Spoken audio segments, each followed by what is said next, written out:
Olá, amigo produtor. Muito boa tarde. Mais uma entrevista aqui exclusiva para o senhor que é assinante do Clube Tempo e Dinheiro. O Clube Tempo e Dinheiro está onde o agro está. E hoje estaremos lá no noroeste do Paraná, terra da mandioca, que está dividindo cada vez mais também com a cana e com grãos também, para falarmos desse alimento que é a cara do Brasil, que está praticamente em quase todas as regiões, mas que tem lá no noroeste do Paraná o seu forte, né? Tanto que lá de Paranavaí, onde está o Maurício Geller, que é o CEO da Podium Alimentos, uma das principais fecularias da região, né, com uma integração muito grande com os produtores lá do campo, aqueles que estão na roça, vai nos atender agora lá daquela importante cidade do agronegócio brasileiro. Maurício, seja bem-vindo aqui no Tempo e Dinheiro, viu? Giovanni, o prazer é todo nosso de poder participar desse programa maravilhoso que tem essa interação com o agronegócio do Brasil e estamos aqui à disposição de vocês. Maurício, quando eu sempre pego um produtor de qualquer área do Brasil, mesmo que o assunto não seja clima, eu começo sempre falando de clima, porque todo mundo quer saber como que está a situação, não importa qual a cultura. E agora, como que está a situação aí em Paranavaí, noroeste do Paraná? Na realidade, nós estamos enfrentando o Laninha como todo o Brasil, né? E ele, obviamente, tem... Nós que teríamos mais chuvas aqui para essa época, estamos enfrentando um pouco de dificuldade com a falta de chuvas para esse período. Então, nós que temos 3 unidades no Brasil, sabemos que no Nordeste falta chuva, aqui teoricamente teria que ter mais chuva, mas está acontecendo que nós temos um déficit hídrico para esse momento aqui na região do extremo noroeste do estado do Paraná. Aliás, não só o noroeste, né, Maurício? Descendo um pouquinho lá, o oeste também, boa parte está numa situação que voltou o chamado veranico aí, né? Se já não bastasse o que foi o calor do ano passado. Maurício, a safra que concluída em dezembro foi uma safra cheia, de preços achatados. Confirma para a gente e aproveita, vamos dar uma atualizada nos números aí. Muito bem, é sempre interessante nós colocarmos a situação de mercado da cultura da mandioca para o Brasil, né? Então, o Brasil, obviamente, é muito grande, produzindo em diversas regiões do país, e aqui no Paraná, que nós somos responsáveis por 70% da produção nacional da fécula de mandioca, e, obviamente, que o extremo noroeste do estado do Paraná representa 45% dessa produção, temos enfrentado a máxima da economia, que é a lei da oferta e da procura. Então, agora estamos num momento onde tem uma oferta muito grande de mandioca e os preços, obviamente, que caíram a patamares, assim, muito baixos, perto daquilo que pagávamos ao produtor em janeiro de 2023. De 23 para 24, a queda nos preços pagos ao produtor reduziu em mais de 50%. Nossa, uma queda bastante severa, né? Você tem os números da produção do que foi a safra, pelo menos aí no Noroeste, Maurício? Sim, o Brasil ele produz em torno de 19 milhões de toneladas de raiz de mandioca ano, né? Uhum. E o Paraná, ele produz, como ele produz 70% da produção da fécula de mandioca, que no Brasil fica em torno de 600 mil toneladas ano, e o Paraná, obviamente, é responsável por isso, nós temos uma produção que está muito alta em relação àquilo que nós vínhamos tendo nos últimos anos. Por que isso? Obviamente que fatores climáticos, investimentos que houveram em tecnologia, custos diferenciados, fez com que o produtor plantasse muita mandioca, já que nós tínhamos um preço em torno de R$ 1.200 a tonelada de mandioca em janeiro de 2023. E agora o produtor recebe por essa mesma mandioca R$ 570. Então, essa máxima da economia, a oferta muito alta, fez com que o preço caísse significativamente. Em termos de... para a indústria, a margem também foi achatada, porque houve um excesso no campo, o preço ao produtor caiu, como você falou, mas a indústria também teve que oferecer a fécula mais barata, ou ela se beneficiou desse preço menor pago ao produtor, Maurício? Cai exponencialmente o mesmo percentual que cai o preço da fécula para o mercado naquilo que é remunerado o homem do campo. Obviamente que nós concorremos com um produto, uma commodity, que é o milho, né? E o milho também, com essa instabilidade de mercado, acaba afetando o negócio mandioca. É muito sabido também que tem produtos que são só produzidos com fécula de mandioca e outros que podem ser substituídos pelo amido de milho. Exatamente. Então, essa concorrência faz com que nós tenhamos essa diferença de preço aí no mercado. Perfeito. E Maurício, nessas condições, olhando a mandioca, que tem um ciclo longo, quer dizer, muitos produtores que já saíram da safra com preços baixos, eles têm ainda muita mandioca no campo para ser colhida futuro. Quer dizer, ele não tem como chegar e arrancar esse pé, a menos que ele tenha conseguido uma substituição num curtíssimo prazo, né? Quer dizer, qual é a situação, portanto, entre o produtor que ainda tem mandioca que vai ser cortada, né? Porque praticamente estamos falando de quase que um ciclo anual, né, Maurício? De certa maneira, quase não, um ciclo anual. E, portanto, ele não tem muita saída. Ou os preços tendem a reagir, Maurício? O primeiro semestre do ano de 2024, por aquilo que tem plantado aqui na região do extremo noroeste do estado do Paraná, os preços têm uma tendência de queda ainda maior. Por consequência, o preço da fécula também tem essa tendência de queda. E hoje os preços da fécula de mandioca e do amido de milho estão praticamente iguais. Então, isso faz com que o homem do campo, que muitas vezes tem que entregar essa terra arrendada, também tenha que ofertar cada vez mais, e por isso que o preço cai, para que a indústria possa beneficiar essa mandioca que está no campo e com uma produtividade ainda mais alta do que ele tinha em anos anteriores, por conta da tecnologia, por conta do clima, e fez com que a mandioca aumentasse aí em quase 5% a sua produtividade no campo, de 23 em relação a 22. Exato. Maurício, em termos de área, qual é a área plantada aí na região? Mais ou menos 60 mil hectares são plantados aqui na região do extremo noroeste do estado do Paraná. Perfeito. E para a gente não deixar o cavalo passar encilhado, você falou também do preço do amido e preço da fécula de mandioca, do amido da mandioca e do amido de milho. Quer dizer, qual é hoje o preço? Você falou 570 toneladas para o produtor, né? Porteira para dentro.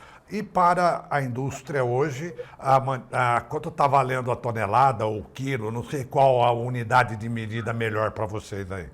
Sim, para você ter uma ideia, hoje o amido de milho está na ordem de R$ 2,70 o preço por quilo, e a fécula de mandioca também está acompanhando esse preço, sendo que 6 meses atrás o preço da fécula de mandioca era R$ 5,20 e o amido de milho estava em R$ 3,10.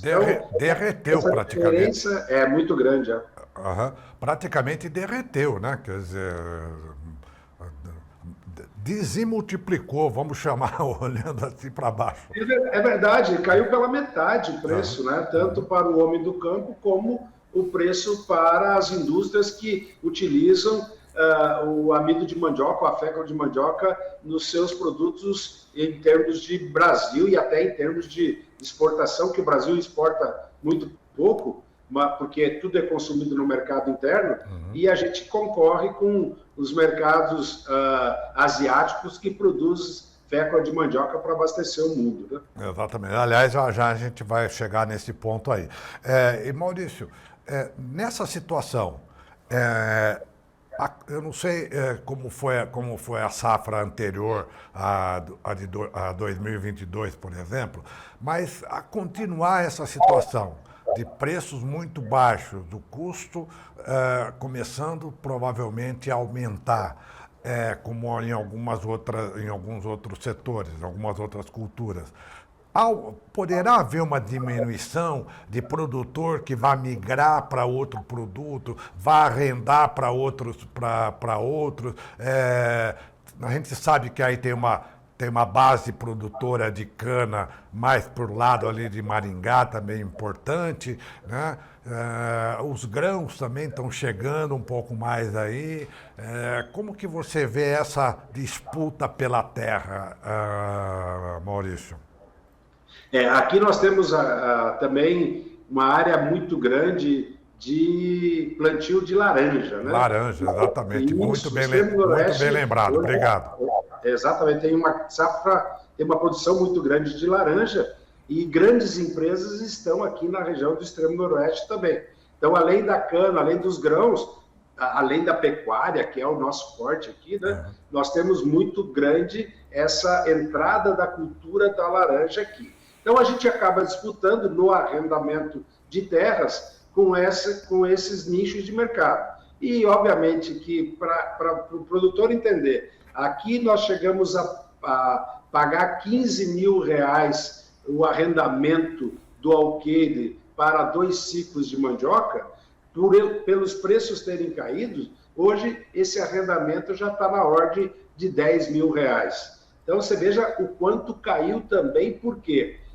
Como os preços caem do produto, obviamente que o arrendatário tem um preço, pode pagar um preço menor, exatamente por conta do custo alto que a cultura tem a cada ano que se passa. Né? Exato. Isso é algo que preocupa do ponto de vista de que a oferta no futuro possa ficar um pouco mais prejudicada, ou a configuração atual já tem uma área mais do que suficiente para dar conta da necessidade, Maurício? Sem dúvida. A mandioca é cíclica, ela tem esses altos e baixos a vida toda. Nós estamos há 35 anos no mercado e acompanhamos isso diversas vezes. Né?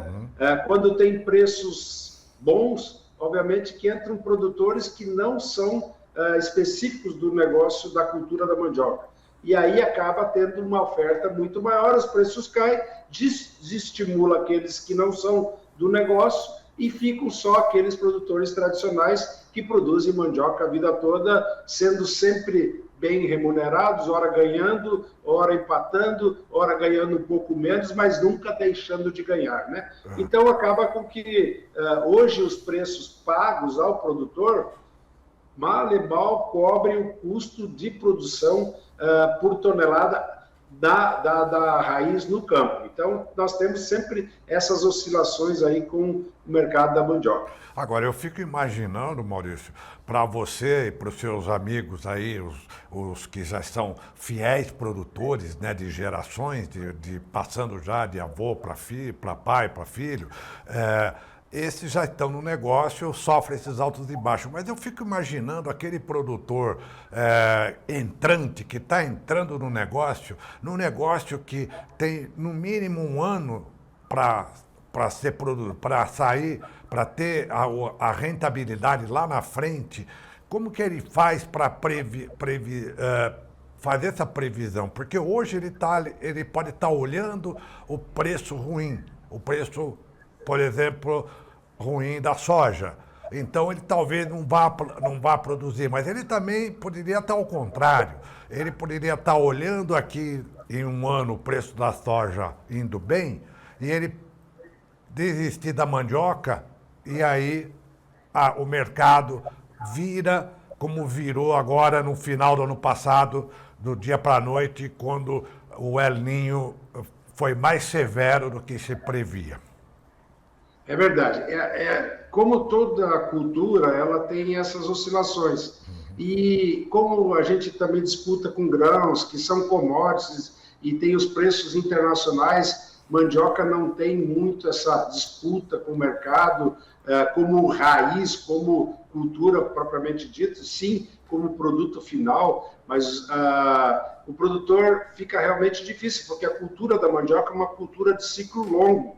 Ela é no mínimo 12 a 18 meses para você colher de um ou de dois ciclos, né? E conforme aquilo que foi plantado um ano e meio atrás, o resultado começa a aparecer um ano e meio à frente. Então é realmente muito difícil, mas por aquilo que a gente conhece, por aquilo que a gente trabalha, a gente sabe que o produtor que é tradicionalista, que planta todo ano, ele não deixa de ter boa rentabilidade com a cultura da mandioca. Claro que, ora mais, ora menos, mas ele, como é tradicionalista e ele planta mandioca por conta de ser produto próprio dele, ele acaba tendo uma remuneração boa, sim, passando ano mais, ano menos, mas com certeza ele se firma cada vez mais na cultura da mandioca.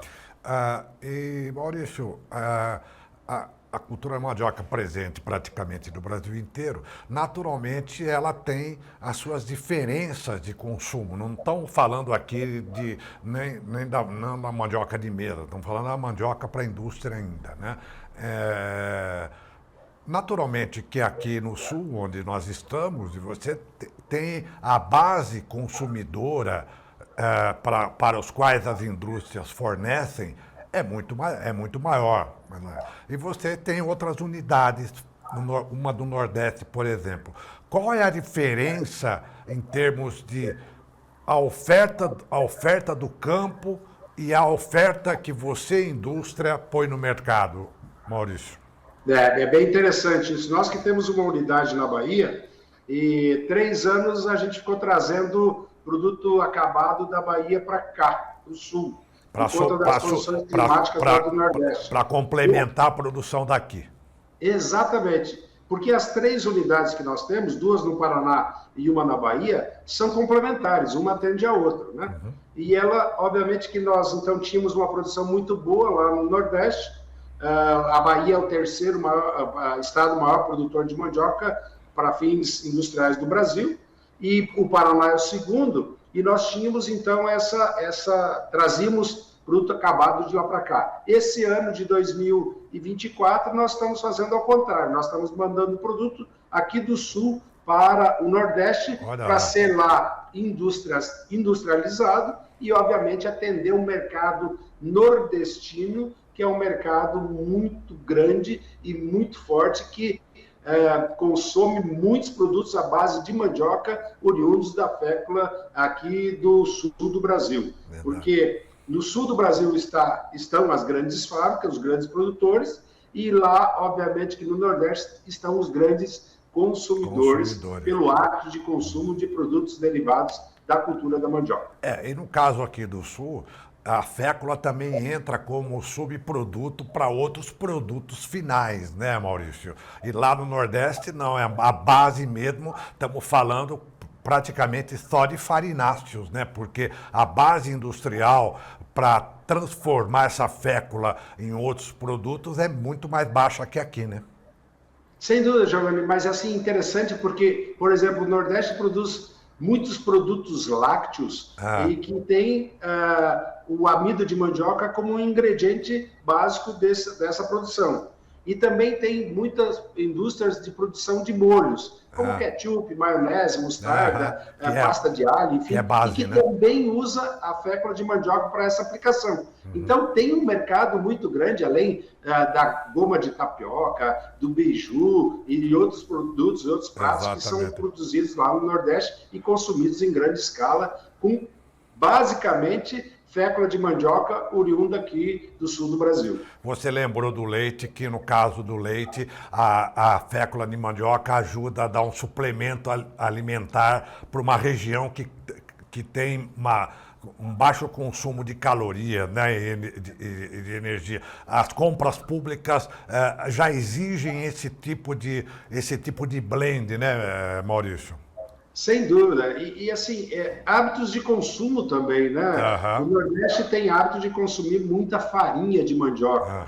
Para você ter uma ideia, hoje um saco de farinha de mandioca aqui no sul do Brasil, com 50 quilos, custa R$ 150. Lá na Bahia é 220, R$ 240. Então, quer dizer, quando tem falta de produção no Nordeste, o Sul atende o Nordeste. E quando acontece o contrário, o Nordeste atende o Sul do Brasil e nós equilibramos esse mercado que é tão grande e que consome tanto produtos derivados da mandioca. Aliás, a mandioca está entre os 4, 5 produtos do campo mais consumidos no Brasil. É que é o tipo do agronegócio que muito pouca gente presta atenção, né, Maurício? Verdade, Giovanni. Assim, e nós que somos do meio, né, trabalhamos há mais de 40 anos, sabemos bem a evolução desse mercado. E, felizmente, tudo aquilo que é produzido no Brasil é consumido internamente, né? Então, o mercado é um mercado muito grande, é um mercado bastante interessante. Para você ter uma ideia, só de fécula de mandioca no Brasil é produzido e consumido em torno de 600 mil toneladas, né? Para aplicações mais diversas possíveis e imagináveis. Quando que você diria que a fécula de mandioca é usado na engomagem de fios de algodão, no papel, na produção de pão de queijo, na produção de biscoitos e bolachas, quer dizer, em cosméticos, ou no molho de tomate. E assim a gente vai falando de tanta aplicação. E no molho de tomate, por exemplo. Né? E no molho de tomate, por exemplo.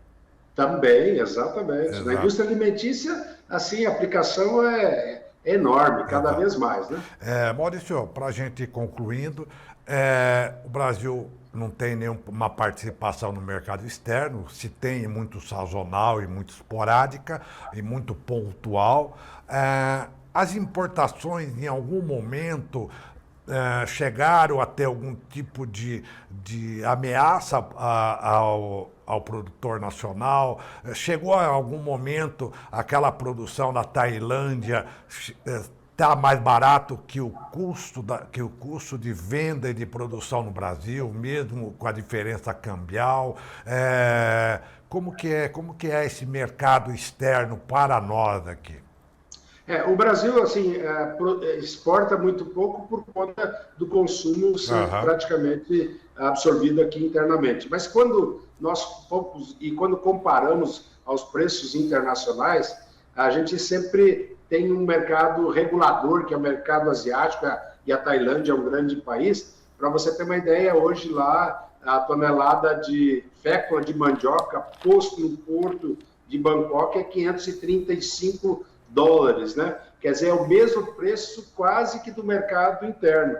Aí, quando você pensa em importar isso para chegar a esses custos aqui no Brasil, obviamente que fica impossível de ser importado. Mas o Brasil já aconteceu isso. 2015 foi um ano que nós exportamos muita fécula de mandioca por conta de termos tido uma super safra também. E em 2016... o próprio Brasil, por não ter mandioca, foi buscar na Tailândia, Indonésia, Vietnã, Camboja, importar a fécula de mandioca para atender o mercado interno. Isso é normal, os preços, assim, lá asiáticos são muitas vezes inferiores aos nossos, mas porque eles atendem um mercado chinês, por exemplo, que é grande comprador de tudo aquilo que eles produzem. E a mão de obra lá realmente é muito mais barata que aqui, né? Pois bem, tivemos aí uma aula aí com o Maurício Gellen sobre mandioca, ele que está lá em Paranavaí nos atendendo, CEO da Pod Alimentos, uma tradicional produtora, que aliás é onde o Ivo Pierin trabalha, né? Porque o Ivo Pierin é a cara da mandioca, né, Maurício? Porque quando se fala em mandioca, todos nós jornalistas só lembramos do Maurício Pierin, né? Do Ivo Pierin, desculpa. Porque ele é do Sindicato das Indústrias, né? Também foi um dos caras que se movimentaram para criar a Feira Internacional da Mandioca, da qual você também é um dos líderes aí, né? Teve uma última edição aí no final do ano passado de bastante sucesso e só temos a agradecer a sua presença aqui e volte sempre. Nos mande novidade toda hora.